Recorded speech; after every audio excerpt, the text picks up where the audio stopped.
If I were to ask you, how many of you have ever heard of the National League of American Penwomen? I suspect very few people would raise their hand. And I'd like to, first of all, just tell you who we are and what we are. It's actually the oldest professional women's organization in the country. Back in the 1890s, Marion Longfellow, the niece of Henry Wadsworth Longfellow, was a Boston and Washington, D.C. journalist. And she was very distressed that women were not recognized as writers or artists or composers, and they were not allowed to join the National Press Club. So she founded the National League of American Penwomen with several others. And the goal was then, and is now, to enrich the professional life of members through networking, professional development, exhibits, concerts, publications, and service to the community. Some of the notable members, and I'm sure you've heard of these women: Georgia O'Keeffe, Maya Angelou, Pearl S. Buck, Hillary Clinton, Rosalind Carter, and most recently Cokie Roberts, among many others. These have been national penwomen as well.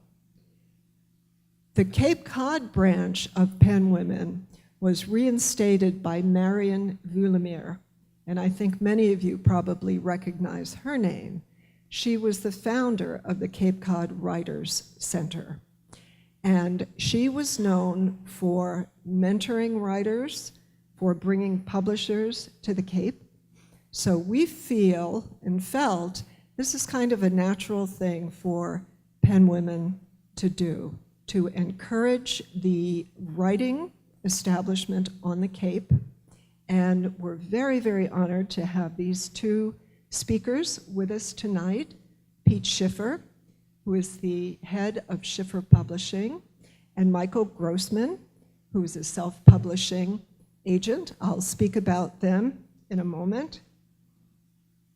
I think what I'd like to do is just thank people who have been involved in this event. I want to thank the Cultural Center. This is an absolutely beautiful venue, and we're very grateful to have it. Mary Jane Zanakis, my co-chair, has worked on all aspects of this.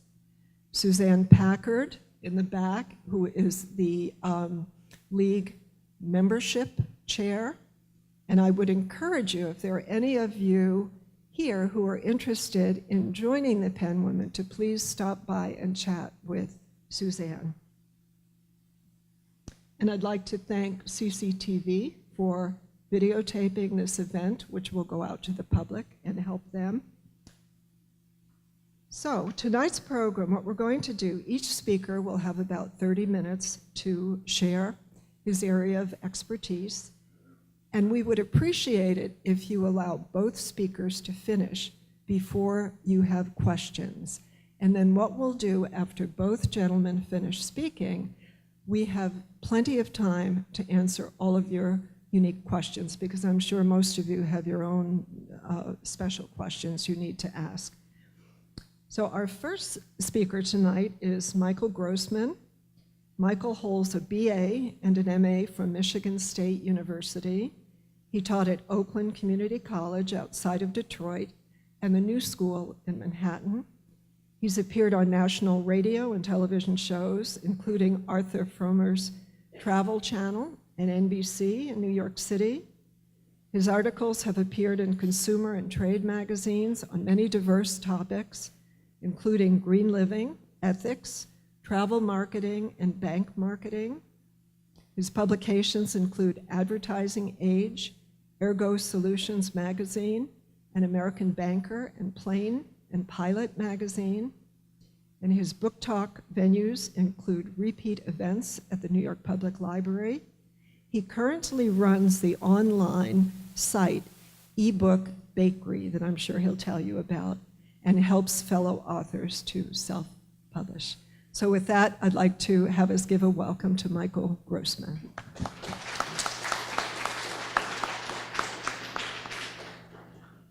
Thank you, Catherine. Thank you, everybody, for being here. Thank you, Bob, for risking your reputation by having me here. I just want to start off by saying I don't view self-publishing and traditional publishing as either or as competitive or as versus. I view them as alternatives on a scale depending upon what's appropriate for various authors. Having said that, a couple of sentences about my background will lead into what I'd like to tell you about self-publishing. As Catherine said, I taught college for a brief period of time, decided to go into the business world, did that for many, many years. All the time I kind of had this hankering feeling that an English major has. I've got 3 books, I really want to write them. And so finally I turned the last business over to the employees and went to write my 3 books. And in fact, I did, and I wrote a 4th, and I'm now working on a 5th. When I wrote the first 2 books, I was traditionally published. The 3rd and 4th book, I self-published, and I'll tell you a little bit about why I did that this evening. I think probably the most important thing to tell you is that having published both ways, I kind of have a pretty good feel about the virtues of both, and both have considerable virtues. But it's good to begin with the point that self-publishing arose and is becoming as popular as it is, in some part because of what's happened with traditional publishing. You remember when we went back in school, I can barely remember, I think they had just invented electricity. But what did we learn in science class? Nature abhors a vacuum. Well, one of the reasons that self-publishing has arisen is because in some senses, traditional publishing may have left a vacuum. They have not historically been expert, and of course they've been expert, but they haven't really been as good as they could have been at picking the winners, picking the good authors. And that's left a vacuum. That's left a need to self-publish. I'd like to prove that to you beyond a shadow of a doubt, and I'm going to right now. I'd like to read you a list of some authors that self-published. Every time I read this list, and I have read it before, I get shocked by it. Nathaniel Hawthorne had to pay $100 to get his first book published. Leo Trotsky, War and Peace, 12,700 rubles to get published. Marcel Proust, Frank Baum, The Wizard of Oz. John Grisham had to publish, had to pay to get A Time to Kill published. He sold it out of the back trunk of his car. Back trunk of his car. I don't know that cars actually have front trunks, but well, maybe Volkswagens. Anyway, Elizabeth Barrett Browning, Deepak Chopra, another car from trunk salesman. A few more. How about Tennyson, Lord Byron, Shelley, Alexander Pope, Stephen Crane, Walt Whitman, Willa Cather, T.S. Eliot, Ezra Pound, Kipling, Mark Twain, James Joyce, Edgar Allan Poe. Now these are all authors that had to self-publish because they got turned down by the traditional gatekeepers. Everybody in this room knows the Potter series, knows J.K. Rowling, and probably you may know that she was turned down by some 12 different publishers when she brought her manuscript to them. And in fact, the only reason that Bloomsbury Publishing of London finally gave her book a shot was the publisher's little daughter kept saying, "Daddy, this is fabulous, and I want more." And hence, J.K. Rowling became Europe's richest woman. Here's my favorite, though, and then I think I'll have made my point. I don't know how many of you may have read Steps by Jerzy Kosinski. It won the National Book Award. It sold 400,000 copies. Well, as an experiment, a writer by the name of Chuck Ross retyped Kosinski's manuscript, sent it out to a variety of publishers under a made-up pen name, and this is what happened. 20 literary agents turned him down. The original publisher, Random House, rejected it. So did Houghton Mifflin, Doubleday, Harcourt, Brace, Yovanovitch, all houses that had published Kaczynski's work, various works. And here's my favorite, the coup de grace. Houghton's rejection letter said, the book reminded them of Jerzy Kaczynski, but, and I quote, this new writer is simply not in his league. Okay, now to be fair, one of the reasons that the traditional houses have turned these books down is because they're marching to a different tune. They're following a different drummer. They're businesses, and they've got to evaluate these books based on the market potential. And that's appropriate. That should be that way. But that does mean that one of the major criteria with which they're going to evaluate your manuscript or a manuscript that an author brings them is the audience that that author brings with them. And what that means is that if you've got a TV show, or if you have your own national ministry, maybe you teach at a major college and have a following, or maybe you're Senator Jones or Congresswoman Smith. If you have your own audience that you're coming with, you're obviously going to be more attracted to a traditional publisher, and you should be. Or me, I'd be more attracted. Now, that isn't to say that some first-time authors without a following don't make it. You know Catherine Stockett, you know The Help, you may have seen the movie, you read the book. First-time author who did a wonderful job and highly successful. But for every Catherine Stockett, I myself have run into several really wonderful writers that ought to get a break and simply haven't. Lady Luck plays just an awful lot of roles. Now, as I said, I've done both publishing venues, but before I tell you a little bit about how I see the plus and minuses of self-publishing and traditional publishing, it's worth mentioning that one of the reasons that self-publishing is kind of exploding and has rapidly, it's been around for years, as obviously from the list I read you, but one of the reasons it's done so well recently is technological changes. And that's specifically, you remember the Arab Spring and how smartphones got the Middle East going, and suddenly people were able to communicate with each other and met in the streets, and a revolution occurred. Well, in some ways, a technical revolution has occurred in the literary industry, and it's print on demand. It's the digitizing of books.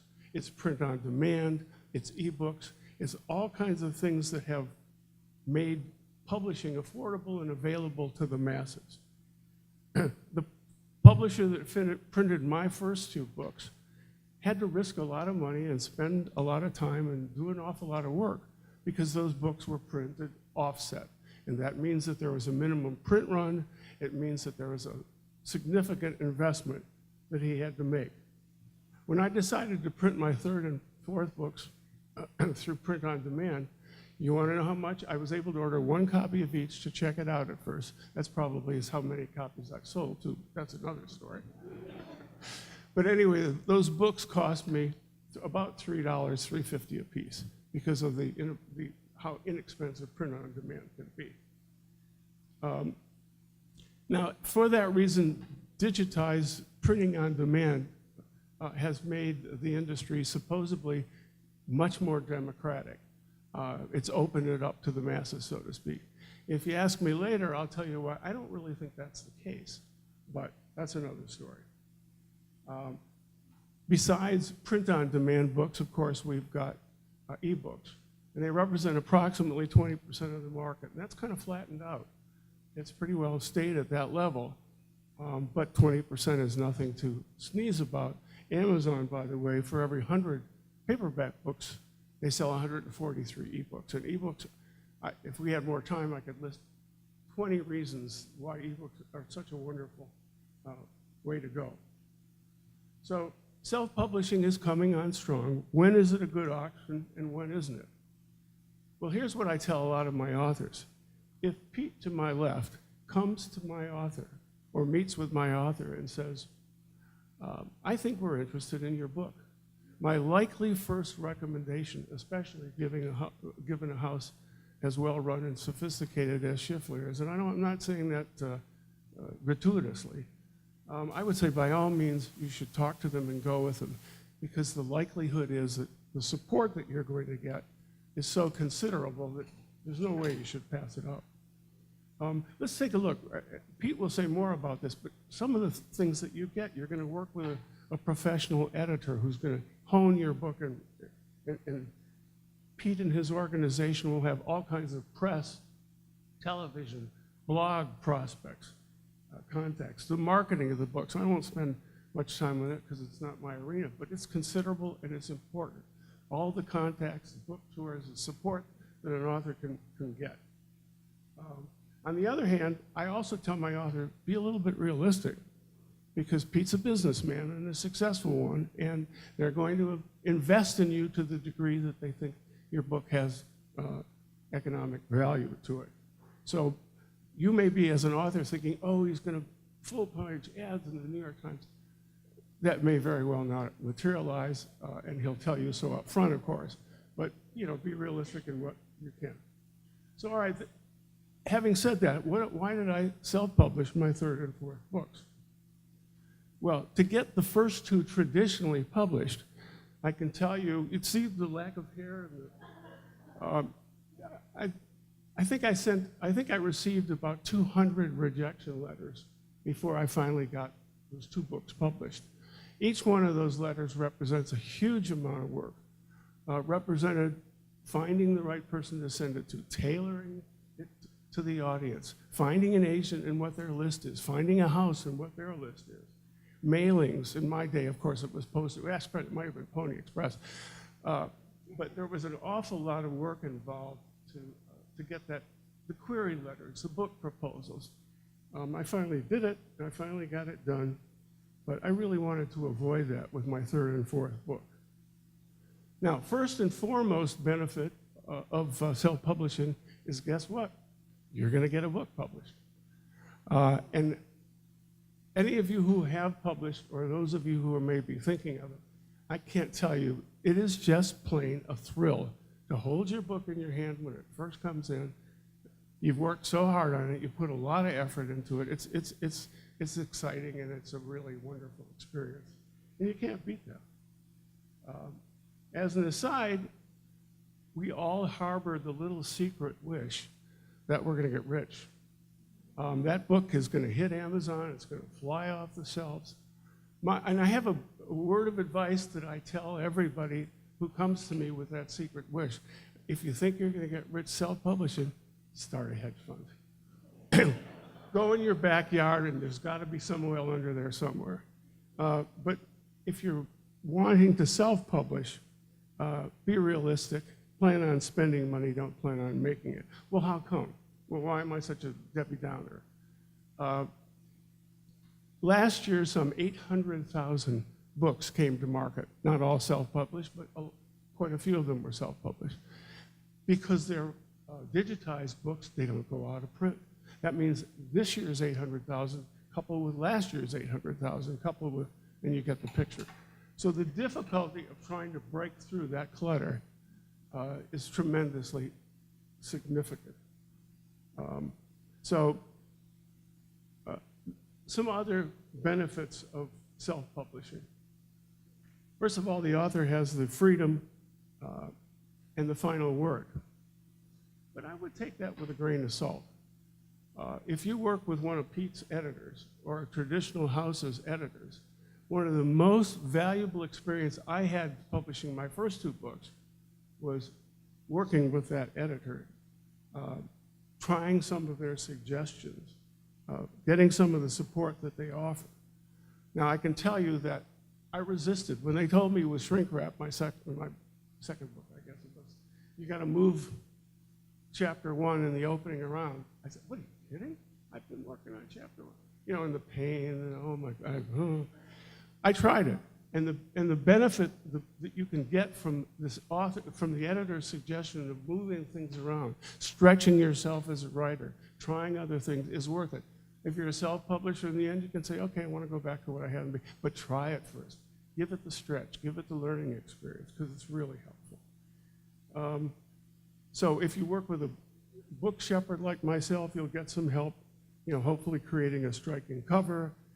If it's an ebook, we'll consider things like whether multimedia should be added to the ebook, help honing the text and so on and so forth.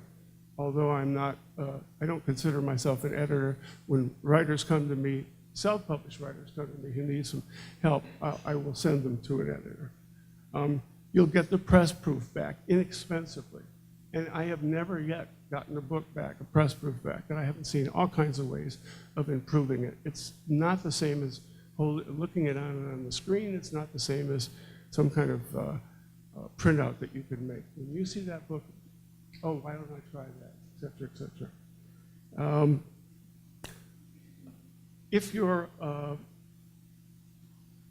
If your book is, the subject of your book is time sensitive, I will argue that self-publishing may be a route to consider because it can be very fast. The bureaucracy that you have to work through may very well be yourself, or yourself and somebody like me, or maybe yourself and an editor. So it does have that advantage. The covers are generally pretty good. You can take a look afterwards at the back table. I think as far as the print quality is concerned, I'm talking print quality, I think covers are generally pretty good. The interiors, I'd give a B2, maybe a B+ generally, although some of the major houses do use print-on-demand publishing. However, if your book is photosensitive or requires, there's a beautiful book of pottery, I believe it is, back on Pete's desk. That kind of a book should be offset printed, and it requires the kind of quality. So it's a decision based upon what your subject matter is. Now, another question about self-publishing. Supposing you came to me and said, Michael, you know, I'd kind of like to do this myself. You know, you're a very nice man, but I'd rather do it myself. My response to you would be, here's 3 criteria to consider, but I certainly would not discourage. A lot of authors are doing everything themselves, for example, from a Word file. And you can. Traditionally, with traditional publishing, that's going to be more difficult. So what are some of the criteria that you would use? Do you want to do it yourself, or do you want to hire somebody? Well, here, the type of book is going to be a major consideration in terms of whether or not you should consider doing it yourself. If it's fiction, if it's nonfiction, if it's a children's book, if it's a memoir, I think you could go either route, depending upon your circumstances. If you're printing a book on family legacy, for example, for your immediate family, I think you're going to find that Penguin and Pete may pass on that, and that self-publishing would be the route that you want, because not because the book isn't good, but because the audience is so limited. If you're a business and you're going to be the business that wrote the book on tiles or something, if you're going to be the Jones Company recommended floor care method and write the book on it, that could be a very worthwhile marketing tool, but it is going to be a self-published book in all likelihood. Your budget is also obviously going to be another consideration. If you don't have a budget, there's nothing wrong with that, but you're probably going to need to do it yourself. And then finally, your interest in, two more things. Your computer skills should be a factor. If you're pretty comfortable with the keyboard, that weighs in favor of do it yourself. That's one more point. The other thing is that your interest in learning the trade. I can tell you, and I'm sure Pete can tell you better, that it's a tough business to make a good book. There's a lot of factors, a lot of considerations, you know, fonts and spine formulas and on and on and on. And probably if you're doing your first book yourself, you're going to miss a lot of those. You may gain it in time. And it's a question too, do you really want to spend your time doing that? Some people do and are very successful with it, others don't. If you work with a self-publishing agent, then of course they will take you through those things. But remember, when you get an editor, when you work with a self-publishing agent, there's a dollar factor involved, and you've got to consider that. Okay, I'm starting to wind down. Are there self-publishing pitfalls? Yeah, there certainly are. One of the disadvantages of self-publishing is that you're going to be out there in some cases with a lot of books that have been do-it-yourself published, but that haven't been done so with all the care that they should receive. I describe them as books that have all the elegance, all the virtues of a vacuum cleaner And I'm really not trying to offend Dirt Devil when I say that. The industry has some charlatans. Every industry does, as we all know. But I think the one thing I can caution you on in the seeking a self-publishing person to help you, watch out for add-ons. That seems to be a big element in this business. And I'll tell you a quick story. I had a gentleman with a wonderful book idea come to me. His idea was that why not create a system for collecting every bit of information that you need to have to leave for your family when you pass on. Where's my passwords? Where are the family financial records? All of the things that you could possibly think of, this wonderful organizational mind that this fellow had put together. He said, now I've got a quote for $6.95 from such and such company. And I said, that's a really good quote. I can't do it for that because it's got graphs and cartoons and charts.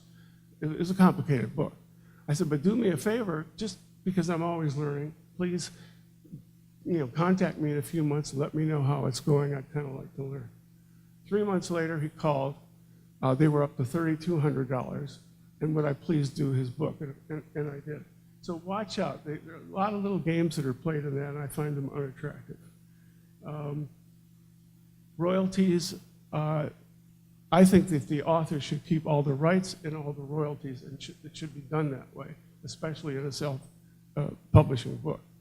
So that's another item to watch out for. Ask me later, and I'll tell you a way if you're self-publishing that you can be sure. I had some publishers who kind of were a little bit on the slow pay department in a couple of instances. If you self-publish, I can tell you a way to avoid that. What about the reputation of self-publishing? They used to call it vanity publishing. In my opinion, if you have the opportunity to publish with Schiffer or Random or one of the well-known publishers, I would say that's probably the highest prestige. And I mean that. It's just a fact of life.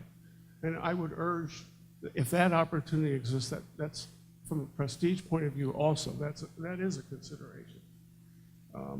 I would also say that it's changing a bit, that some of the reputation that self-publishing had years ago has been altered as a result of Stephen King's and others who have self-published. Some newspapers used to not review a self-published book. Almost all of them do now, or many of them do. Okay, so in finishing, what's my bottom line? Obviously, I like self-publishing for a lot of reasons, but one of them is that I don't want the pain of all those submission letters. I don't want to spend hours seeking agents. I don't want to write another query letter. I don't want to write another proposal. And I'd like full control of my content. And I'm not publishing because I think I'm going to make money out of it. I'm publishing because I love words. I get a thrill, and I still do, out of moving them around and shifting them, or maybe making a character a little bit more lively, or killing a choo-choo train sentence, or getting rid of a couple of words that make a point so much more clearer, finding an alternative word. That stuff turns me on. If it's photography, but you're not going to make money. So if you're a photographer, or maybe you're a painter, and somebody comes up to you, well, put away your camera. You're not going to make any money off of that. Or put away your canvas. It doesn't pay very well. Would you do it? No, because we do this because we love it. We do it because it brings passion into our lives, and it's exciting. I love making art. And when I hold a new book in my hand, it's still a thrill.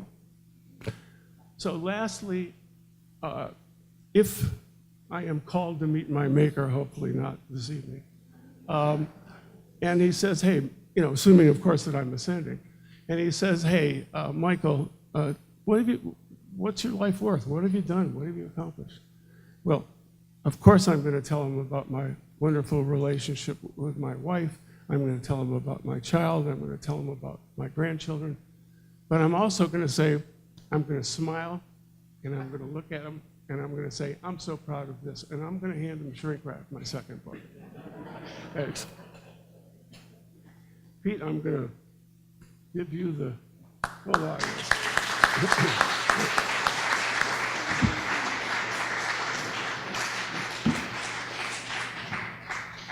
Thank you, Michael. Our next speaker is Pete Schiffer. Pete was born into the business of independent publishing. He tells us it wasn't just an occupation for the family, rather a lifestyle. The family's house was on the ground floor of the office building, and family trips were to visit authors and to prospect new ideas. Pete officially joined the team as a sales representative in 2004 and began visiting Cape Cod looking for new projects and ideas. In 2008, Pete became publisher and continues to evolve the family business in the ever-changing landscape of publishing.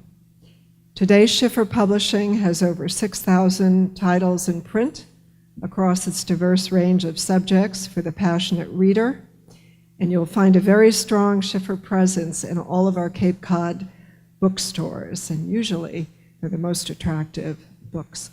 So I welcome you, Pete Schiffer.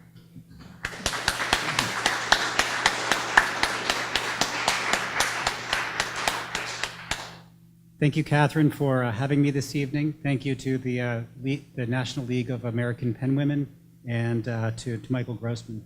You covered many of the things that I will also talk about, so it's a very good thing, but I'll give you our perspective from a publisher through our eyes.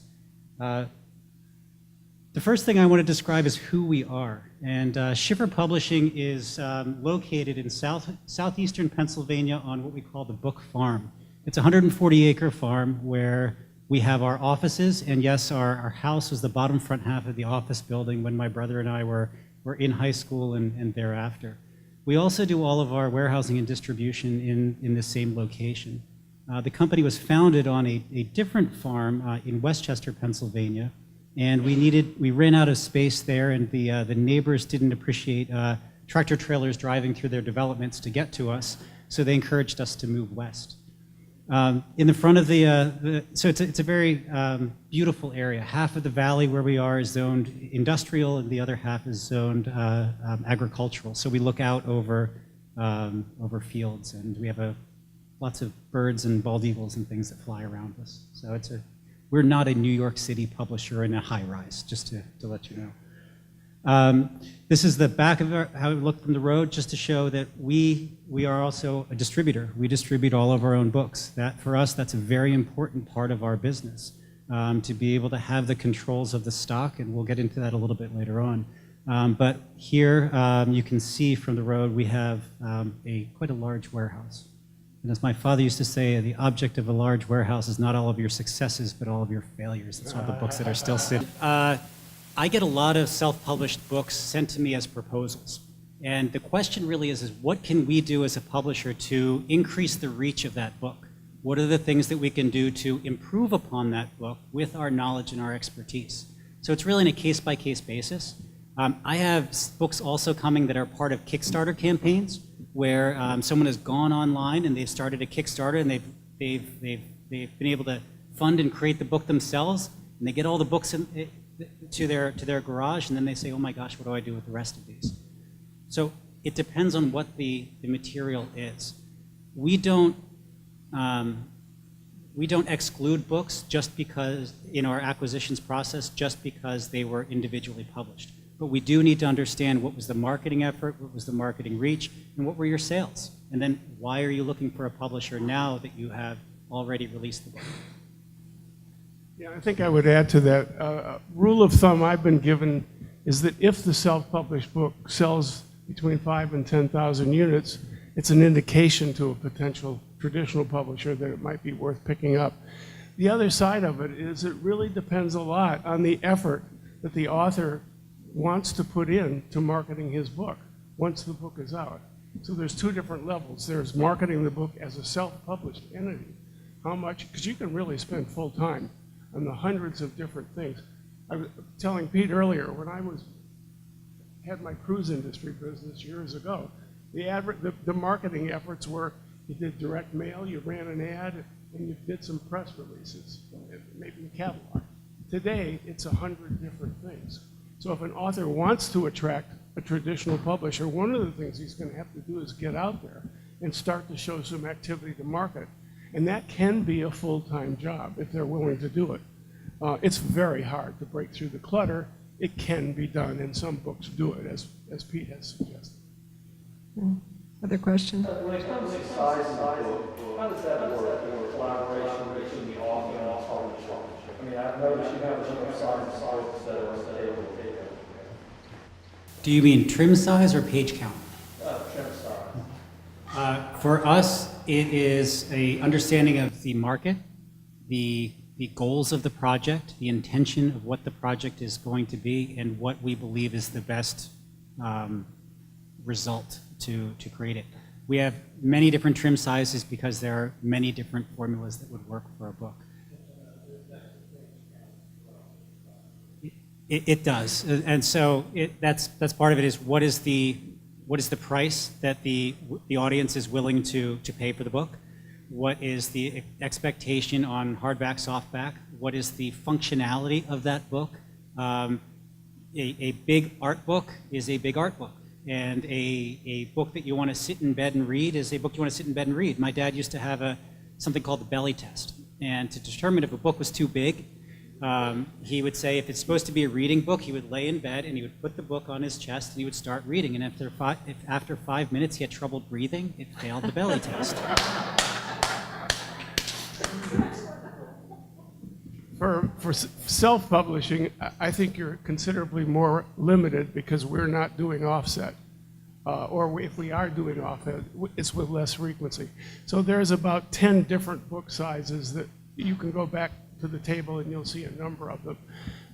Generally, there's plenty.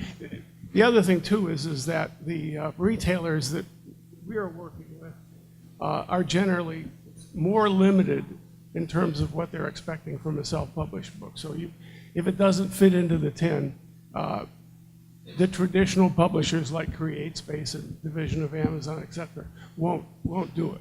And that gets out of our market and begins to get into the offset market, which is a more expensive market for different reasons.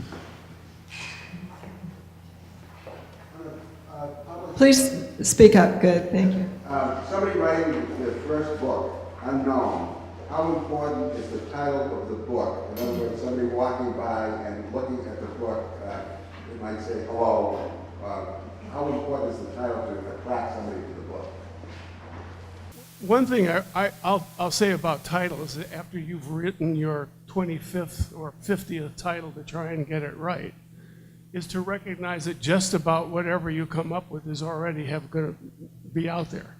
And your subtitle will take care of issues like legitimacy of using a similar title. Don't be afraid of that. If it fits your book, if the subtitle corrects it, it's pretty tough to find a new sun out there or a new invention. But I would say one thing. You keep working and working on the title over and over and over again, because the first one you pick probably won't do it. And at some point, a title is going to come that those that you're working with are going to say, that's it. And you're going to say, that's it. But it's a terribly difficult subject. The three hardest things are, and I'm interested in Pete's take on this. The three hardest things that I find are the title, very tough. The blurb, the back of the book, which is what is the sales tool for your book. And that's something that I typically end up helping writers work on. We may rewrite it 50 times because it's different from the rest of the book in that it's a sales tool, it's a marketing tool.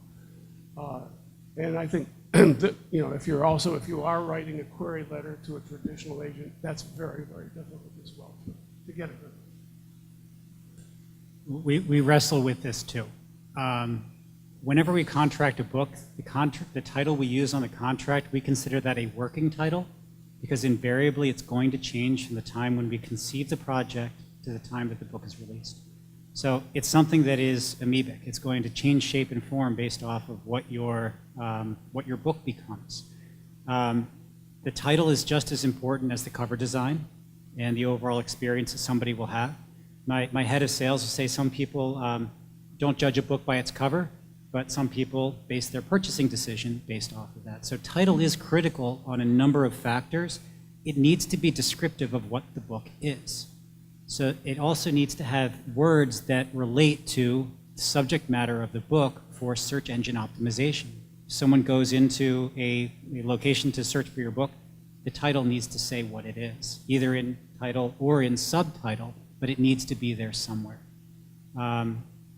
Writing the backlist blurb or the marketing copy is something that one needs to think about. What are not only the features of the book, but what are the benefits to the book also? So thinking about that from a sales perspective and a marketing perspective within your editorial content is critical. How do you get people's interest? So to pull that out, we'll also create 3 selling points for them. What's the kernel of knowledge from the book? What's an overview of what the book's about? And what's a tantalizing tidbit that will pique somebody's interest? So that marketing copy is it critical that it fits the description of the title, the description, as well as those other selling points. Yeah, I'll just add one more to that really quickly, and Pete mentioned it earlier, and that's endorsements.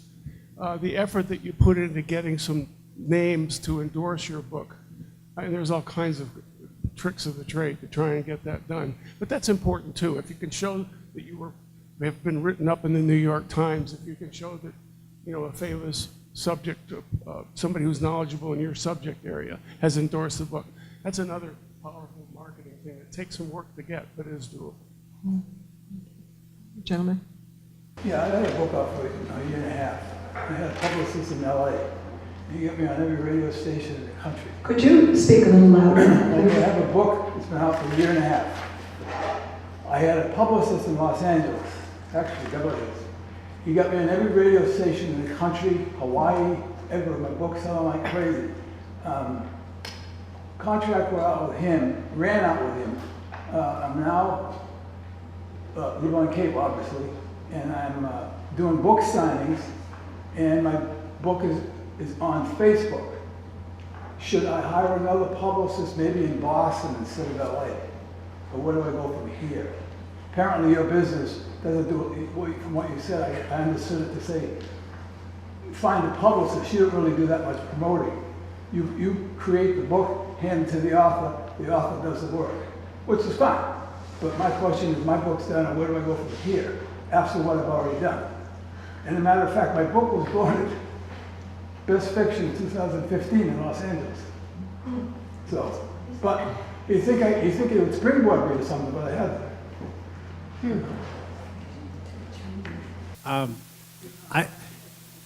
There's a lot in there. So let me break that down just a little bit, and I'll be brief.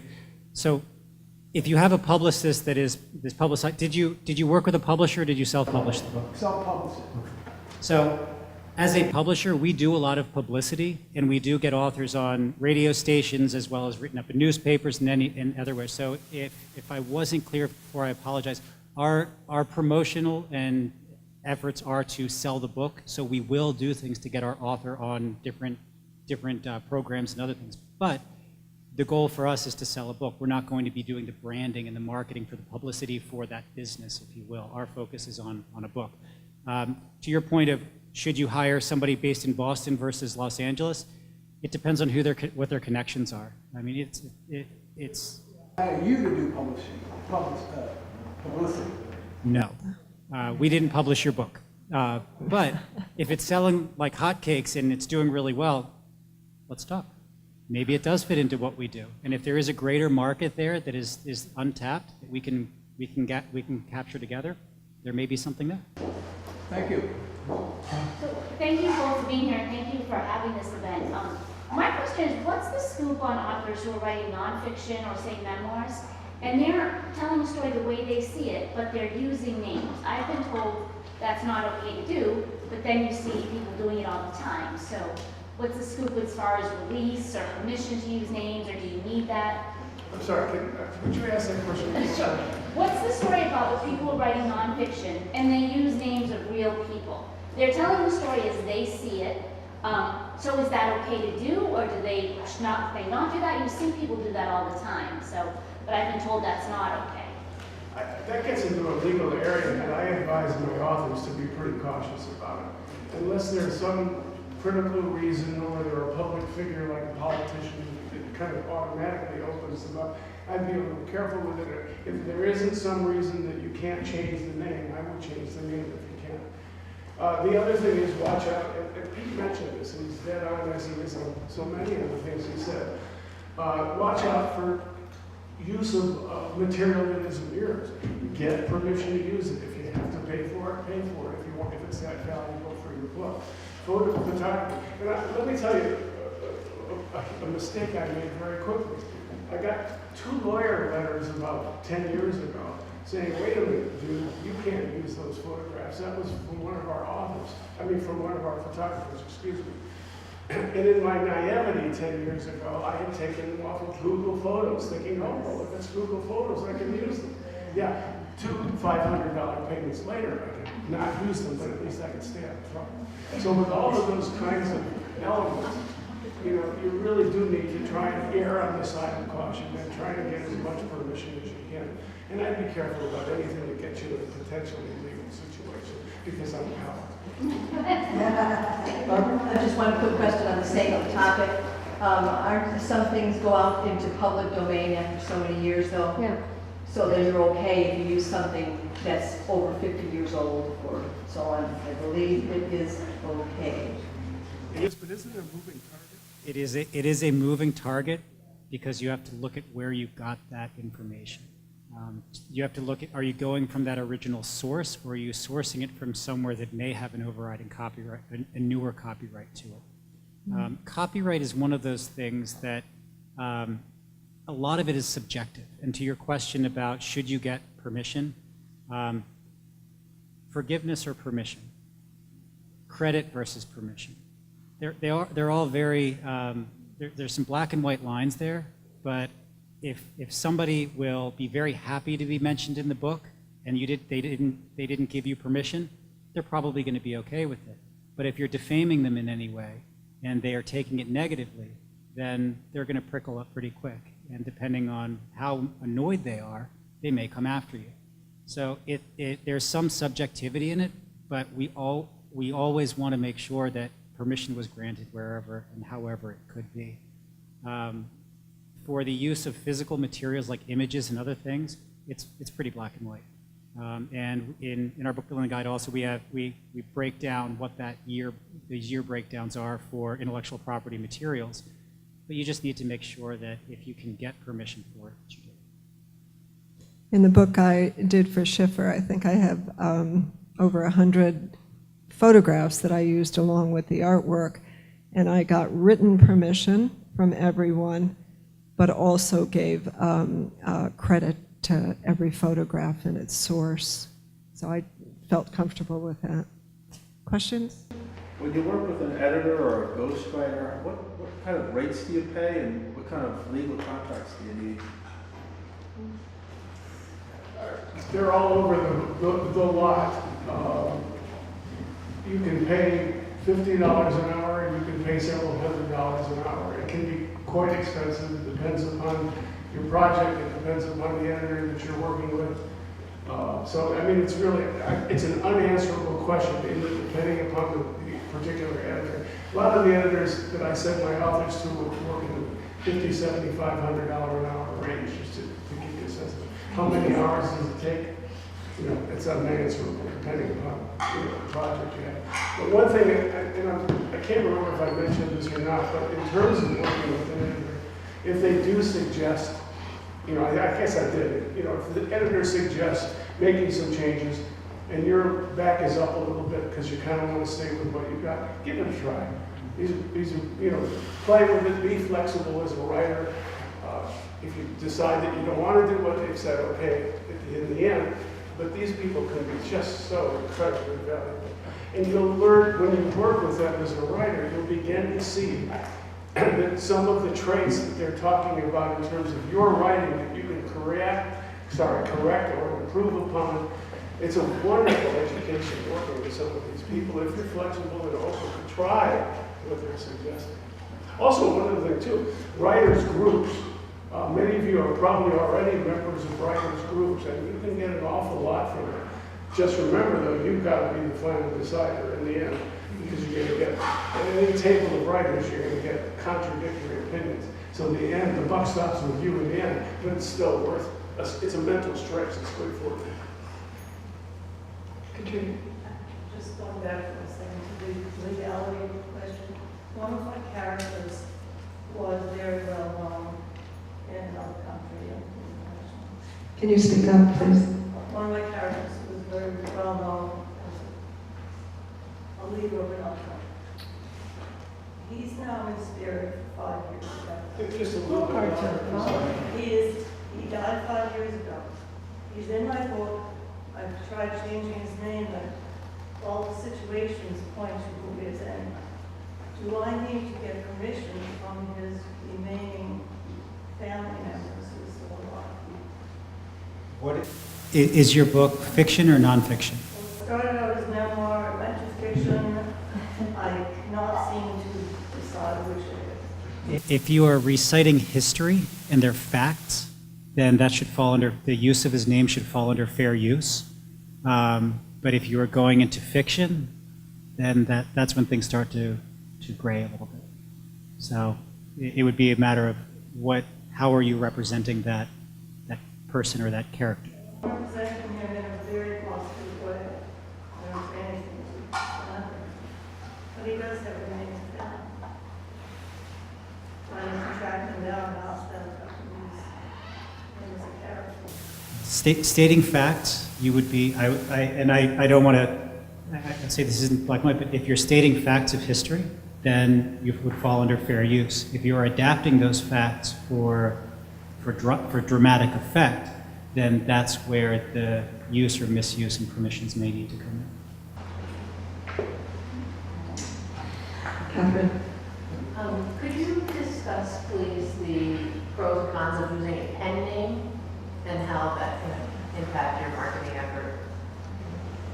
Sorry, pros and cons of Using a pen name. pen name. There's a book on the back cover there by a guy by the name of Neville something or another. It's a book on road rage of cartoons and illustrations. It's a fun book. He's a loan agent out in the West Coast, and he's afraid to have his real name on it. I rushed to put my name on it because I think it's a lot of fun. But to me, I don't see. First of all, I say I'm a chicken, but I'm really not. In most cases, I would want to use my own name because I want to stand behind whatever I'm doing or saying or portraying or whatever. So I don't really see a great benefit, and it does provide certain marketing difficulties if you're trying to do a book signing and you're XYZ, unless you're planning on a whole career as Judy Smith or something. My inclination would be to stay with the real name of the author.